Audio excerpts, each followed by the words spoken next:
Hello everyone, welcome to RV classes. बच्चे, आज जो हम कॉम्पिटिटिव पॉइंट ऑफ व्यू से चैप्टर करने जा रहे हैं वो है ऑप्टिक्स।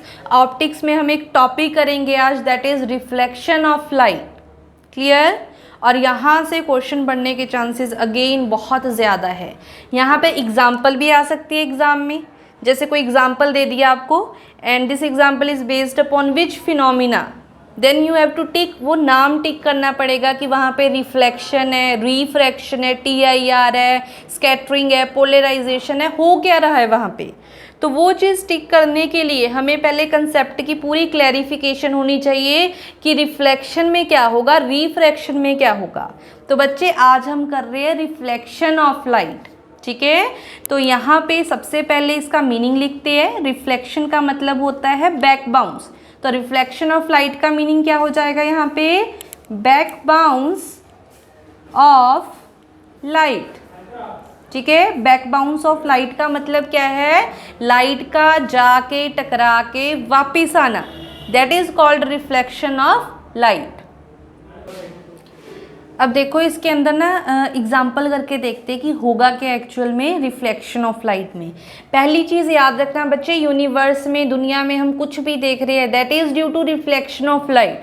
अगर आपसे कोई रिफ्लेक्शन की एग्जाम्पल पूछता है तो हम लोग सोचने लग जाते हैं मिरर में हो रही है, वाटर में हो रही है, या यहाँ शाइनिंग सरफेस है वहाँ पे हो रही है। तो ध्यान रखना है अपने बच्चे, कुछ भी दिख रहा है वो that is due to reflection दिख रहा है। अगर लाइट मेरे ऊपर पड़े और वो रिफ्लेक्ट ना करे, आप तक ना पहुंचे रिफ्लेक्शन के बाद, तो आपको वो चीज़ दिखाई नहीं देगी, सब कुछ ब्लैक हो जाएगा। ठीक है, तो यहाँ पे ध्यान रखना आपने। मान लो ये मैं कोई मिरर अज्यूम करती हूँ, ठीक है, दिस इज मिरर। तो यहाँ पे जो रे 90 डिग्री के एंगल के ऊपर ऐसे बिल्कुल स्ट्रेट यहाँ पे जो आ रही है, टकरा रही है, ये टकरा के ऐसे ही वापस चली जाएगी। ये कौन सी रे है? दिस इज नॉर्मल रे। ठीक है, तो ये ऐसे आई है और ऐसे ये वापस चली गई है। अब मैं किसी और एंगल पे ले लेती हूँ, इस एंगल पे भी अज्यूम कर लेते हैं। ये आप ना एक्सपेरिमेंट भी करते थे छोटी क्लासेस में, कैसे? दो ऐसे पिन लगाते थे, पेपर पिन, और अराउंड उसके पेंसिल से सर्कल कर देते थे। फिर दो पिन्स यहाँ पे लगाते थे ना, और ऐसे लगाते थे कि ये चारों पिन लाइन में दिखे, क्योंकि जो ये ऐसे पिन लगाए हैं इसके अंदर इस टाइप से इस साइड को दिख रहे हैं। तो जब हम क्या करते थे, ये कौन सी रे है? दिस इज इंसिडेंस रे। और जब ये यहाँ से रिफ्लेक्ट होके जाएगी, मीन्स अगर मैं दो पिन्स यहाँ लगाती और बाद में लाइन लगाती तो ये कुछ इस टाइप से आती। ये कौन सी रे है बच्चे? दिस इज रिफ्लेक्टेड रे। तो ये हो गया हमारा इंसिडेंस एंगल, ये हो गया हमारा रिफ्लेक्टेड एंगल। ये हमेशा इक्वल आते हैं, ये भी पेपर में क्वेश्चन बनता है। ठीक है, तो यहाँ पे हम लोगों ने ना लॉज ऑफ रिफ्लेक्शन करने हैं, लॉज ऑफ रिफ्लेक्शन। तो लॉज ऑफ रिफ्लेक्शन में बच्चे क्या पता चला मेरे को कि incident ray, normal ray and reflected ray all lies in same plane, all lies in same plane. ये तो फर्स्ट हो गया रिफ्लेक्शन का लॉ। सेकंड ने क्या बताया मुझे कि जो इंसिडेंस एंगल है बच्चे वो हमेशा रिफ्लेक्टेड एंगल के इक्वल आएगा। मींस अगर मैं आपको बोल दूं कि if the incidence angle is 60 degree, ये वाला, मुझे रिफ्लेक्टेड एंगल बताओ, तो आप बोलोगे वो भी 60 होएगा। बट इसी क्वेश्चन के अंदर एग्जामिनर कुछ गड़बड़ कर सकता है। वो गड़बड़ क्या होएगी? ध्यान से देखना, पेपर में ड्रॉ नहीं करा होगा, ये हम खुद से ड्रॉ कर रहे हैं। ठीक है, अपने कन्वीनियंस के लिए ड्रॉ करके देखते हैं। तो मुझे पता है ये नॉर्मल रे है, ये इंसिडेंस एंगल हो जाएगा यहाँ पे। ठीक है, this is incident ray and this is reflected ray. अब अगर मैं आपको बोलूँ कि जो इंसिडेंस एंगल है with the plane of the mirror, बच्चे this is the plane of the mirror. ठीक है, तो incidence angle with the plane of the mirror जो है वो 60 डिग्री है। और मैं पूछूं what will be the angle of reflection with normal, ये रिफ्लेक्शन वाली रे होगी, ये नॉर्मल के साथ उसका एंगल, ये मैं आपसे पूछ रही हूँ। ध्यान से देखना, फिर 60 नहीं टिक कर देना फटाफट, क्वेश्चन ही गलत हो जाएगा। मैंने ये 60 दिया with the plane of the mirror, अगर ये 60 है बच्चे तो ये भी कितना होगा? This is also 60। और ये टोटल कितना है 90, 90 में से 60 गया, ये कितना बच गया 30। तो पूछा तो यही वाला एंगल है ना, तो इस बार जो केस है वो आंसर कितना देगा 30 डिग्री देगा। पॉइंट क्लियर हुआ। ऐसे भी क्वेश्चन आ सकता है। तो ये प्लेन ऑफ द मिरर दे दिया, मीन्स ऊपर वाले के साथ एंगल दे दिया। अगर उसने विद नॉर्मल पूछा है तो ठीक है, अगर वो नॉर्मल नहीं भी लिखता तो बाय डिफॉल्ट नॉर्मल बताना है। इसी क्वेश्चन में मैं बोलूँ कि incidence angle with the plane of the mirror is 60 degree, what will be the angle of reflection, तो 30 आंसर आएगा, यही पूछा बाय डिफॉल्ट। अगर मैं बोलूँ what will be the angle of reflection with the plane of the mirror, फिर मैं आपसे ये specially with the plane of the mirror पूछ रही हूँ, फिर आंसर आपका 60 आएगा। समझ आया ना पॉइंट। अच्छा एक और पॉइंट देखो बच्चे, ये जो नॉर्मल रे आ रही है, तो मेरा क्वेश्चन है, ये पेपर में आता है question, in case of normal ray the angle between incident ray and reflected ray will be, options are 0 degree, 90 degree, 180 degree, 45 degree, कुछ भी ऐसे ऑप्शंस बना दिए। तो बच्चे ज़्यादातर स्टूडेंट क्या करते हैं कि ये 90 का एंगल टिक करके आ जाते हैं, ये गई रे, पर मैंने बोला angle between incident ray and reflected रे इन केस ऑफ नॉर्मल रे। तो देखो ये इंसिडेंट करी, ये रिफ्लेक्ट होगी, 2 एरो डालते थे ना ऐसे, पहले गई फिर ऐसे ही वापस आ गई। तो बच्चे ये दोनों रेज तो सुपर इम्पोज कर गई। जब दोनों की दोनों रेज सुपर इम्पोज कर रही है तो दोनों के बीच एंगल तो कुछ भी नहीं आया, तो एंगल क्या टिक करोगे 0 degree. In case of normal ray the angle between incident and reflected ray, incident ray and reflected ray के बीच कितना आएगा, ऑलवेज 0। क्लियर। अच्छा उसके बाद हम इसकी कुछ एग्जाम्पल्स करके देखते हैं, कुछ एग्जाम्पल्स करते हैं। जैसे यहाँ पे क्वेश्चन कई बार आ जाता है कि रोज इज रेड। सबसे पहली बार हमने यही एग्जाम्पल देखी थी रिफ्लेक्शन की, जो हमें हमारे टीचर्स करवाते थे कि रोज इज रेड। तो अब दुनिया के सारे रोज जो है बच्चे वो रेड नहीं होते, बट हम जिस रोज की बात कर रहे हैं, मैं जिस रोज को देख रही हूँ मुझे वो रेड कलर का दिख रहा है, ऐसे कोई और कलर का भी हो सकता है। तो वो रेड क्यों दिख रहा है, तो ध्यान से सुनना कि क्या होगा, हमारे जो आसपास बच्चे लाइट है वो लाइट है, वाइट लाइट है हमारे पास। वाइट लाइट में सारे कलर प्रेजेंट होते हैं। विबग्योर सुना है ना आपने, विबग्योर क्या होता है, पूरे के पूरे कलर जो है रेनबो के वो सारे हमारी लाइट में प्रेजेंट है। अब हर एक ऑब्जेक्ट का नेचर होगा कि वो कुछ कलर रख लेगा और कुछ दे देगा। अब जो उसने रख लिए वो तो उसके पास चले गए बच्चे, जो कलर वो रिफ्लेक्ट करेगा वापिस करेगा, वो कलर हमारी तरफ आ रहा है। अगर वो कलर हमारी तरफ आ रहा है तो वो कलर हमारी आंखों तक पहुंचेगा, और जो आंखों तक पहुंचेगा वही क्या हो जाएगा, हमारे लिए सच हो जाएगा। तो अब ये रोज़ हमें जो है, ये रोज़ हमें क्या है, रेड दिखा, इसके ऊपर लाइट पड़ी होगी, कौन सी लाइट बच्चे, वाइट लाइट। ठीक है, इसके ऊपर वाइट लाइट पड़ी, इसने वाइट लाइट को एब्जॉर्ब करा, उसमें जो 7 कलर्स होते हैं विबग्योर है उसको एब्जॉर्ब करा और सिर्फ रेड कलर वापस कर दिया। वो रेड कलर हमारी तरफ आ रहा है, वो रेड कलर जो हमारी तरफ आ रहा है वो मेरी आंखों को मिलेगा और मेरी आंखों को कलर रेड दिखेगा।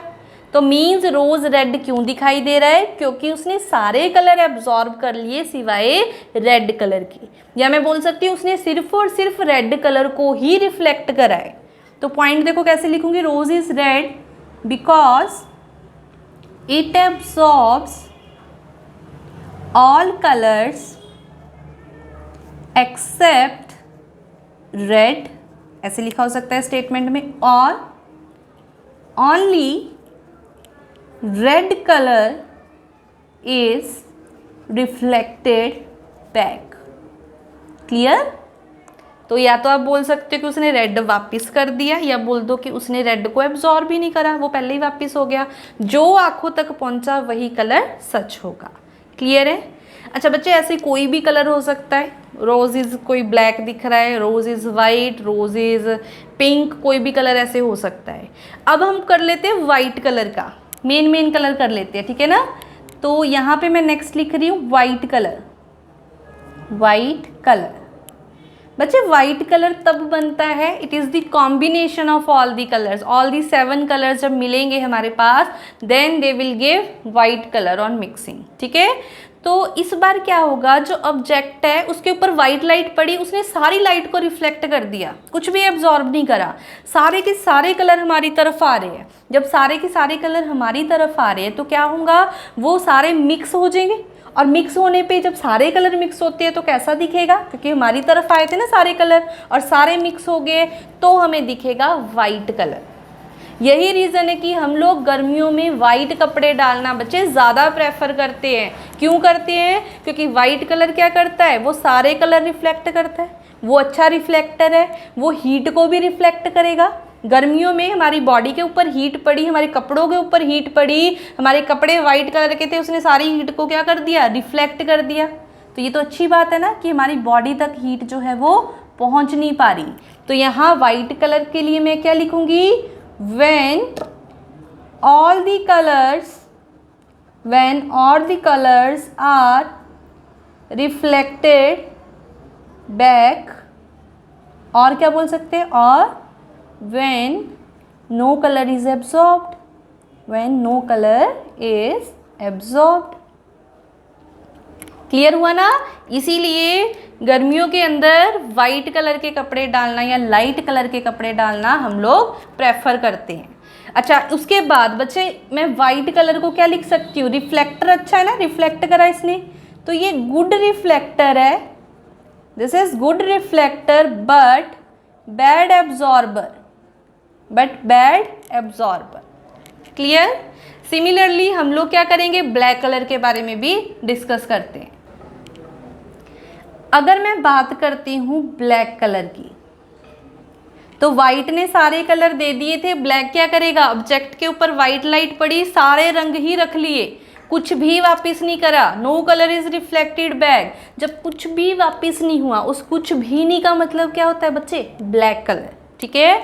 तो यहाँ पे क्या होगा, no colour is reflected back, और या फिर हम क्या बोल सकते हैं, और it absorbs all the colours, ठीक है। तो ध्यान देना है, या तो मैं बोलूँ कोई कलर वापस ही नहीं करा, या मैं बोल सकती हूँ कि सारे के सारे कलर इसने एब्जॉर्ब कर लिए। तो इट मीन्स ये क्या हो गया, ये गुड एब्जॉर्बर है, बैड रिफ्लेक्टर है, ठीक है। तो यहाँ पे ध्यान रखना, हम लोग सर्दियों में ब्लैक डालना क्यों प्रेफर करते हैं, क्योंकि बच्चे जो ब्लैक कलर है वो क्या करता है, वो सब कुछ एब्जॉर्ब करता है, वो हीट को भी क्या करेगा, एब्जॉर्ब कर लेगा। तो सर्दियों के अंदर हमारी बॉडी को हीट मिलेगी, अच्छी बात है ना। तो इट मीन्स हमें सर्दियों में ब्लैक कलर डालना चाहिए, अच्छा होगा, क्लियर। अच्छा, उसके बाद देखो बच्चे, जो कलर वापस होगा, मैंने बोला वो कलर मुझे दिखेगा, यही बोला था ना मैंने कि रोज़ इज़ रेड, क्योंकि रोज़ के ऊपर जब वाइट लाइट पड़ी, उस वाइट लाइट में से ही उसने रेड कलर वापस करा था। इट मीन्स रोज़ का कोई अपना कलर नहीं था, कोई इंटरनली स्टोर्ड कलर उसके अंदर नहीं था। अगर मैं बोलती हूँ कि मैंने रेड ऑब्जेक्ट को देखा है, red object in green light, तो वो मुझे कैसा दिखेगा, it appears, very very important question. तो अब यहाँ पे ना कलर कॉम्बिनेशन नहीं बनाने बच्चे, रोज़ या कोई भी ऑब्जेक्ट मुझे रेड दिखा था क्योंकि वाइट लाइट उस पर पड़ी थी, वाइट लाइट में 7 कलर थे, तो उसका नेचर था कि अगर उसको रेड मिल रहा था वो उसको वापस करेगा, तो 7 कलर में से उसने रेड को वापस कर दिया। इस बार बच्चे मैंने क्या करा, मान लो मैंने रूम में क्या करा, रोज़ रख दिया, रेड कलर का था, ठीक है, रूम की जो लाइट है वो ग्रीन कर दी, ग्रीन कलर का बल्ब जला दिया मैंने। तो इस बार उस ऑब्जेक्ट को, उस रोज़ को सिर्फ बच्चे ग्रीन कलर मिला, तो ग्रीन कलर को वो क्या करेगा, वो तो एब्जॉर्ब कर लेगा, वो सिर्फ रेड को वापस करता है अगर उसको रेड कलर मिलेगा तो इस बार तो वापस करने के लिए कुछ बचा ही नहीं, और जब वापस करने के लिए कुछ होगा ही नहीं तब हमें कलर दिखाई देता है ब्लैक। Very very important. ऐसे ही अगर क्वेश्चन आ जाए, देखना, जैसे यहाँ पे ग्रीन की जगह बच्चे ब्लू भी लिखा हो सकता है, प्राइमरी कलर का यूज़ करके ही एग्जामिनर जो है वो क्वेश्चन आपको देगा। सिमिलरली ऐसे हो सकता है, देखो ग्रीन ऑब्जेक्ट है, ग्रीन ऑब्जेक्ट की जगह पे लिखा हो सकता है कि कोई लीफ है, ठीक है। और किस में देखना है, इन रेड और ब्लू लाइट, ठीक है। तो ये कैसा दिखेगा, इट अपीयर्स, जो ऑब्जेक्ट है इट अपीयर्स अगेन ब्लैक। तो ग्रीन ऑब्जेक्ट की जगह पे बच्चे ये भी हो सकता है। थर्ड पॉइंट हम ये भी बना सकते हैं बच्चे, जैसे ब्लू ऑब्जेक्ट है वो कोई भी ऑब्जेक्ट हो सकता है, ठीक है। और उसको किस में देखना है, इन रेड लाइट, ठीक है, या रेड कलर के गिलास में से देखना है या फिर ग्रीन लाइट में से देखना है, तो वो भी कैसा दिखेगा, it appears black, it appears black. तो बच्चे रिफ्लेक्शन ऑफ लाइट में से ये सारे क्वेश्चन जो है वो बन सकते हैं। तो एक एक क्वेश्चन का आपने ध्यान रखना है अच्छे से। इसके सिवाय बच्चे जो रिफ्लेक्शन ऑफ लाइट है उसमें से कोई क्वेश्चन कॉम्पिटिटिव एग्जाम में नहीं बनता। तो जितनी भी टाइप करवाई है उसको ध्यान से करना है, बार बार इसको रिवाइज करो, ठीक है। किसी को कोई भी प्रॉब्लम आती है तो मुझे मैसेज करके कमेंट करके बता सकते हो, या किसी टॉपिक में कन्फ्यूजन आती है वो भी बता सकते हो, वो भी हम क्या करेंगे, डिस्कस कर लेंगे। Clear? Thank you, have a nice day.